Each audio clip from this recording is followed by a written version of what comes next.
Bonjour tout le monde, j'espère que vous allez bien. Aujourd'hui, j'aimerais revenir sur une sensation qu'ont souvent les victimes pendant la relation, de ne plus savoir si ce qu'elles font est bien ou mal. Ça se ressent pendant la relation et ça se ressent bien évidemment après la relation, parce qu'une fois qu'on a perdu ses marques, on se retrouve un peu paumé dans ce monde. Alors cette sensation, elle est tout à fait normale parce que, enfin du moins, normale quand on vit une relation toxique, hein. Dans la normalité, si tout allait bien et que nous étions dans des relations saines, effectivement, nous ne passerons pas par là. Mais bon, en fait, dans une relation toxique, il va y avoir plusieurs choses. Au début, forcément, phase, de lune de miel, le ou la pervers narcissique va vous mettre, en avant, va vous féliciter, va vous encourager et cetera. Enfin, tout va être beau, tout va être bien et on va avoir vraiment cette impression de bien faire, de compter, d'être là et cetera. Pour autant, en parallèle, il y a quand même une différence entre vous et le ou la PN qui est qu'il sait tellement bien se vendre, se mettre en valeur, je voilà, se survaloriser et il se croit réellement supérieur aux autres que, hem, la victime va aussi le regarder comme étant, voilà, le héros, comme étant, ch comme elle est si c'est une femme, on va dire, chanceuse, d'avoir cette personne à ses côtés, qui la regarde, qui l'encourage, qui est là et cetera. Donc bref, il va avoir une différence de niveau dans le regard qui va être porté à l'autre, qui va parfaitement nourrir le PN, comme il a besoin d'être valorisé et mis, sur un piédestal. Donc là, la victime, elle va parfaitement jouer son jeu. Tout va bien. Mais à partir du moment où il y a une dégradation de la relation, c'est-à-dire que pour X raisons, petit par petit, le PN va finalement s'en prendre à la victime de manière plus agressive, là, tout ce que va faire la victime sera remis en question, sera dévalorisé, sera, dans tous les cas, il y aura aussi des reproches, c'est-à-dire que même si c'est le PN qui casse quelque chose, que vous allez lui dire: «Là, il y a un problème», et ben, il va retourner la situation en disant: «Mais c'est ta faute, c'est parce que c'est toi qui l'as mis là et puis en plus tu m'as énervé par rapport à ci, par rapport à ça». Ce qui fait que c'est tellement ça dans le quotidien, de retourner la situation pour vous dire: «Mais c'est entièrement ta faute à toi, victime, tu t'en prends plein la gueule, mais en plus c'est parce que mais c'est ta faute parce que tu fais mal, tu fais pas bien comme il faut», que en fait, à un moment, la victime perd complètement pied sur ce qui est bien et ce qui est mal, en disant: «Mais là, quand je fais ça, simplement de même de préparer ce repas, est-ce que je vais pas avoir des reproches sur la cuisson ou sur ci ou sur ça?» En fait, toutes ses activités, le moindre même de ses paroles et cetera, va devenir, même parfois inconsciemment, une pression.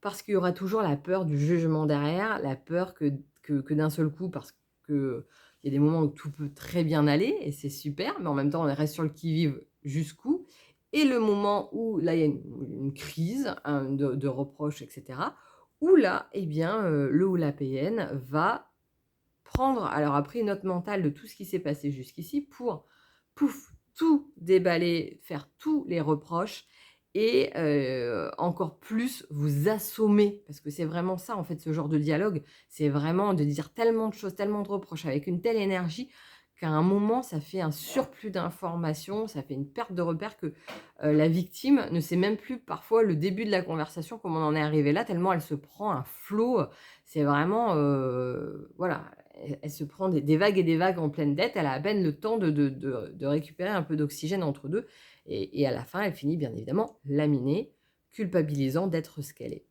D'où, le fait de ne plus savoir ce qui est bien et ce qui est mal. Ce qui fait que lorsque, l'on sort de ce genre de relation, même si après on se retrouve dans un milieu plus sécurisé, c'est-à-dire plus sain, avec des relations d'êtres humains, alors classiques, donc chacun a ses blessures, chacun fait ce qu'il peut, mais pour autant quand on n'essaie pas de prendre, de l'autre, de le soumettre à son propre, désir, bah, forcément les relations avec l'autre vont quand même être plus saines.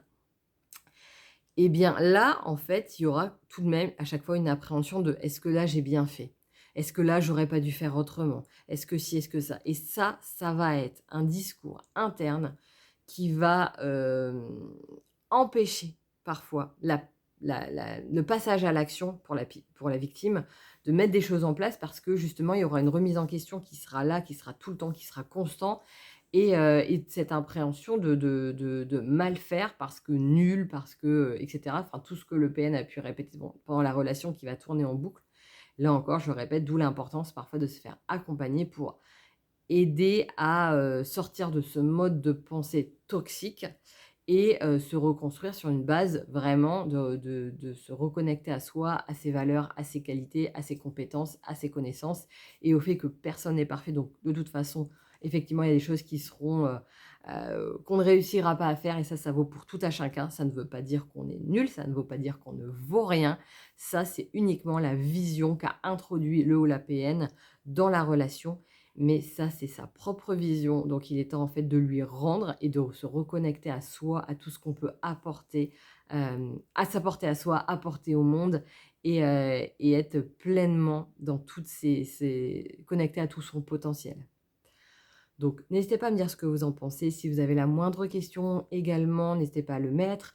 N'oubliez pas que si vous avez besoin, vous pouvez en dessous télécharger gratuitement la vidéo sur les étapes, qui pour se reconstruire après une relation toxique. Vous pouvez également vous inscrire à ma newsletter Nouvelles Perspectives qui donne, heu, régulièrement un petit mail pour vous aider à avancer pas à pas, à faire face, aux changements dans le quotidien. Et puis, bah, si besoin, si vous avez aussi mes coordonnées pour prendre un rendez-vous avec moi pour vous faire accompagner, pour vous aider sur la gestion des traumatismes suite à cette relation. Et dans tous les cas, n'oubliez pas, vous n'êtes pas seul et vous allez y arriver. Excellente journée.